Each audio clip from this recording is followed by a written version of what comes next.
Well, this is supposed to be a competitive comparison, and I qualify that statement because, quite frankly, despite the, 10 or 11 near competitors, at least as it applies to paper, that we're supposed to have, I gotta tell you, we've never had it this easy.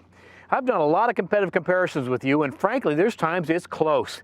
I gotta tell you, this time it is so lopsided, we've struggled over what I'm supposed to say to you. Ford asked me to look at all the key competitors, and there's now a handful of them in the marketplace that are coming after the market that is and totally defined by the sport utility truck market by Sport Trac. So we did that. We went and got the competitors as they pose themselves to be, and frankly, once you start looking at them, they're not competitors. These are pickup trucks. I realize they're pickup trucks trying to be a Sport Trac, and I'm sorry, adding 2 more doors and shortening the bed does not do the trick. Why do I say that? Because it certainly would look right in a showroom that these would be direct competitors. Let me walk you through it. Case in point. Well, frankly, we're on a stronger frame than that one. We got a pretty even frame to this one. They're getting closer all the time. Those remain live axle vehicles, as do most of our key competitors. They remain leaf springed vehicles, as do most of our competitors, which is why they ride like, well, the pickup trucks they actually are. In terms of power choice, in terms of interior ride quality, handling, Sport Trac's just flat in a class by itself. And the all-new version just is amazingly good. They really move the bar up. Now, in business, timing is everything, and boy, has a time come right for this vehicle, which already owned, if not only as the definition, but the actual sales volume in this segment. To that end, 2 engines.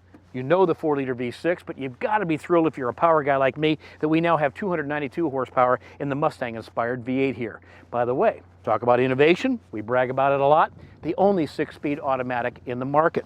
Oh, how about the fact that we have the only 18-inch wheel and tire packages in the entire market?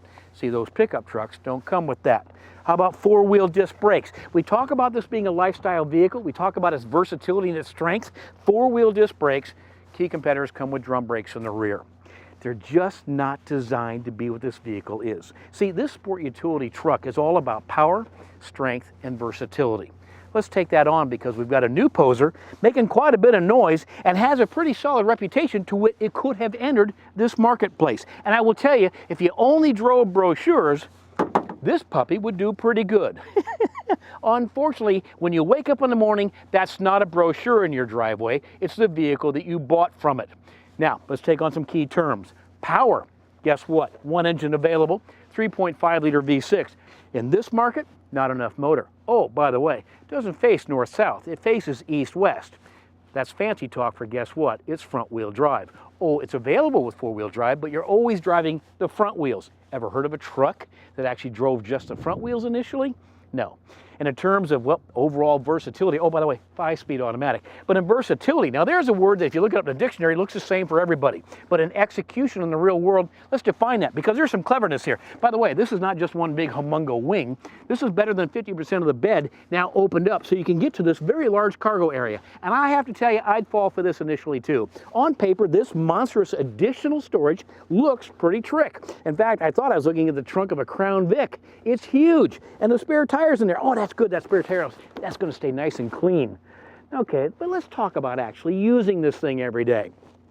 Man, I've got all this extra space. Gosh darn it, I'm going to load that space up first with the smaller, the stuff that would want to fly out, perhaps lesser weighty object. Makes perfect sense to me. Then I'm going to close this puppy on down, and I'm going to fill the rest of it. Well, I'm going to fill as much of it as I can reach.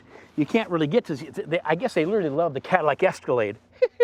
In any event, they got this big, huge sail panel on here, and if you write advertising, lots of room for it. But if you actually need to get stuff in here, this really doesn't work. There is a technique that I will recommend to these owners. If you load it here, run down the road, nail the brakes, it will put it up here, and then you can load some more. But let's talk about the real-world use for a second. If I've got this full, and I need to get into here, which a flat tire would require you to do, it means you empty this, then you can get to the spare tire. See, it's a case of what looks slick as opposed to what works slick. Now let's talk about strength.